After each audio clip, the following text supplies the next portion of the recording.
Hi guys and welcome back to our channel. இன்றைக்கி நம்ம சேனலில் என்ன பார்க்க போகிறோம்னு பார்த்தீங்கன்னா ஒரு எக்ஸ்பெரிமெண்ட்டோட தான் இன்றைக்கி வீடியோவில் வந்திருக்கோம். வாங்க பார்க்கலாம். ஒரு புக்கை எடுத்துகிட்டு அந்த எக்ஸ்பெரிமெண்ட் புக்கை எடுத்துகிட்டு ஃபஸ்ட்டு 2 காட்டுறேன் பார்த்தீங்களா, இது ஆல்ரெடி நானும் என் தங்கச்சி பண்ணி பார்த்துட்டோம். இப்போது ஒரு எக்ஸ்பெரிமெண்ட் பண்ணலான்னு தேடிட்டு இருந்தோம். அப்போ பார்த்தோன்னு தான் எனக்கு அந்த ஃபவுண்டைன் ஞாபகம் வந்தது, water falls. So fountain water ஃபால்னு போட்டிருந்தது. இங்கே பாருங்கள், தெரியுதா? இதை தான் பண்ணி பார்க்க போகிறோம் நம்ம. இதுக்கு 2 இது கொடுத்துருப்பாங்க, அதை நம்ம கரெக்டாக ஃபிட் பண்ணிக்கணும். கரெக்டாக அந்த 3 ஹோல்ஸில் அந்த கரெக்டாக ஃபிட் பண்ணிக்கணும். இது ஆக்சுவலாக வாட்டர் ஃபால்ஸ் பார்த்துருக்கீங்களா, அந்த மாதிரி பொங்கி ஊற்றும். அந்த மாதிரி தான் இது. ஷார்ட்ஸ் கூட போட்டிருக்கோம், அதை பாருங்கள். அதுலேயும் ஃபுல் வீடியோ கேப்ஷன் கொடுத்துருக்கோம். ஒரு கப்பு அதுலேயே கொடுத்துருப்பாங்க. அதை எடுத்துட்டு அதுக்கப்புறமா பேக்கிங் சோடா எடுத்துட்டு 2 ஸ்பூன் பேக்கிங் சோடா போட்டுடலாம். கரெக்டாக 2 ஸ்பூன் தான் நான் போட்டேன். இந்த வாட்டி மெஷர்மெண்ட் கரெக்டாக ஃபாலோ பண்ணேன். ஃபஸ்ட்டு 2 பண்ணியிருந்தான்னு சொன்னேன் பார்த்தீங்களா, அதுக்கு மெஷர்மெண்ட்லாம் பார்க்கல, சும்மா போட்டேன். ஆனாலும் அது ஒர்க் அவுட் ஆகிடுச்சு. அதோட வீடியோவும் எடுத்திருக்கோம், ஆனால் அது எப்படி பண்ணோன்றத வீடியோ எடுக்கலை. ஸோ அந்த வீடியோ நாங்கள் வீடியோ எடுத்து இன்னொரு நாள் கூட போடுறோம். கரெக்டாக 2 ஸ்பூன்ஸ் போட்டிருப்பேன், பார்த்தீங்கன்னா தெரிஞ்சிருக்கோம். இப்போ என்ன பண்ணோன்னா, சிட்ரிக் ஆசிட்னு ஒரு ஆசிட் கொடுத்துருப்பாங்க பாருங்கள். அது 1 ஸ்பூன் போடணும். ஆமாம், 2 டேபிள் ஸ்பூன் பேக்கிங் சோடானா 1 ஸ்பூன் சிட்ரிக் ஆசிட் போடணும். கரெக்டாக 1 ஸ்பூன் போடுவேன். சிட்ரிக் ஆசிட் பார்க்க சக்கரை மாதிரி இருக்கும், பேக்கிங் சோடா பார்க்க உப்பு மாதிரி இருக்கும். பார்த்தோம், அது 2ஐயும் கலந்தோன்னே உப்பும் சர்க்கரையும் சேர்ந்து உப்பு மாதிரி தான் இருந்தது பார்க்க. சக்கரை அவ்வளோவா தெரியல, ஏன்னா 1 ஸ்பூன் தானே சக்கரை மாதிரி இருக்கிறது போட்டிருந்தோம்.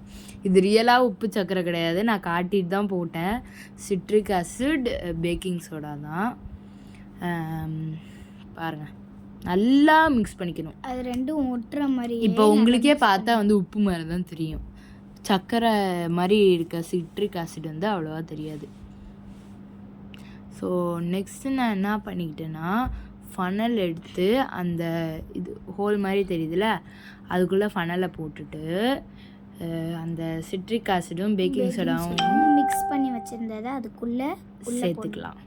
ஃபனலுக்குள்ளே சேர்த்துட்டு அப்படியே நான் நினச்சேன், என்னடா இவ்வளோ மெஷர்மெண்ட் கொடுத்துருக்காங்க, பத்தாமல் இருக்குது, மேலே வரைக்கும் வந்திருக்கான்னு பார்த்தா எடுத்தோன்னே தான் உள்ளே போச்சு பார்த்தேன்.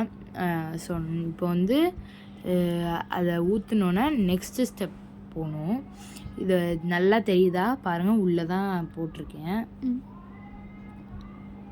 இப்போ எம்எல் கப் ஒன்று கொடுத்துருப்பாங்க, அதில் 5 எம்எல்க்கு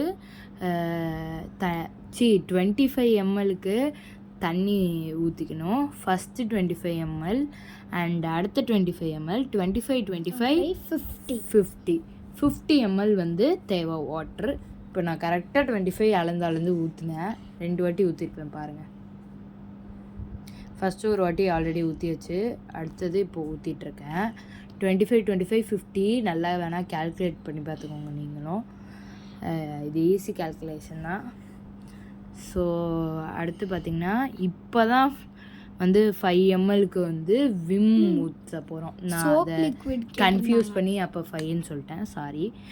சோப் லிக்விட்னு கேட்டிருந்தாங்க. நீங்கள் சானிடைசர் இல்லைனா துணி துவைக்கிற ஃபேட் இல்லை ஃபேபு, அப்புறம் அது பேர் என்ன, ஹேண்ட் வாஷ், அதெல்லாம் கூட போட்டுக்கலாம். லைட்டாக கீழே வேற சிந்தி விட்டோம்.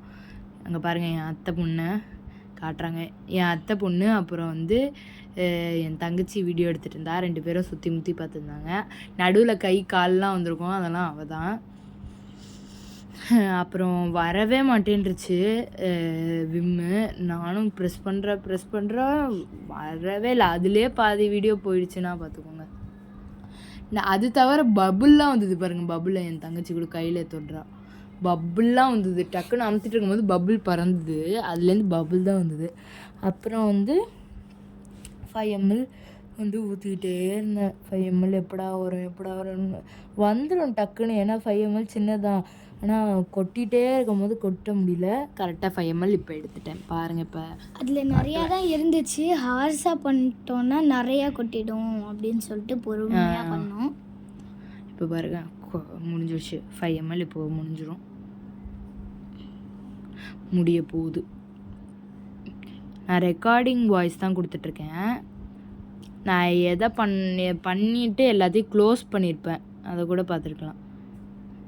நான் பின்னாடி எங்களுக்கு பேக்யார்ட் இருந்தது, அதுக்கிட்ட தான் எடுத்தேன். அப்புறம் அதை விம்மை வந்து தண்ணியில் இப்போ ஆட் பண்ணிக்கிறோம். கால்லாம் விட்றா பார்த்தீங்களா எங்கள் அத்தை பொண்ணு. ஆட் பண்ணி வரமாட்டேன்னொன்னே நாங்கள் என்ன பண்ணோன்னா அதில் திருப்பி அந்த இதில் தண்ணியை ஊற்றி மிக்ஸ் பண்ணி இதில் கொண்டு வந்தோம். திருப்பி ஊற்றுறத என் தங்கச்சி கரெக்டாக காட்டல. அவன் ஏன் அப்படி வந்து உதைக்கிறான்னு பார்த்தீங்கன்னா, இப்போ உதைப்பா பாருங்களேன், உதைச்சி தள்ளிட்டா கேமராவே பாருங்க. ஒன்று என் தங்கச்சி இது பண்ணால் ஒரு ஃபன்னாக போச்சு. ஏன் அப்படின்னா அப்புறம் வெயிட் பண்ணுங்க, அப்புறமா சொல்லு. ப்ளூ ட்ராப் ஃபுட் கலர் எடுத்துக்கிட்டோம், அதை வந்து இப்போ போட போகிறோம். 1 2 3 4 5 6 7 8 9 10 ட்ராப்ஸ் நான் போட்டுட்டேன். இப்போ உள்ளே ஊற்றிக்கிறேன். ஆனால் அதில் 20 to 25 போட சொல்லியிருந்தாங்க. பாருங்கள் எப்படி பொங்கி ஊற்றுதுன்னு. நான் 10 ட்ராப் போட்டதுக்கே கலருக்காக தான் அது அவ்வளோ போட சொல்கிறாங்க. பாருங்கள் பொங்கி பொங்கி ஊற்றுனுச்சு, செம்ம ஜாலியாக இருந்தது. என் தங்கச்சி பொண்ணை தட்டி விட்டோன்னா நாங்கள் அமுச்சு விட்டோம். அவளை நான் கத்தி கூட கூப்பிட்ருப்பேன், அது இல்லை நாங்கள் மியூட் பண்ணிட்டு ரெக்கார்ட் பண்ணனால கேட்காது. அவள் வந்து நிற்கிறா பாருங்கள், கால் லைட்டாக தெரியும். அழுதுகிட்டே வந்து நின்னா. அது ஏன்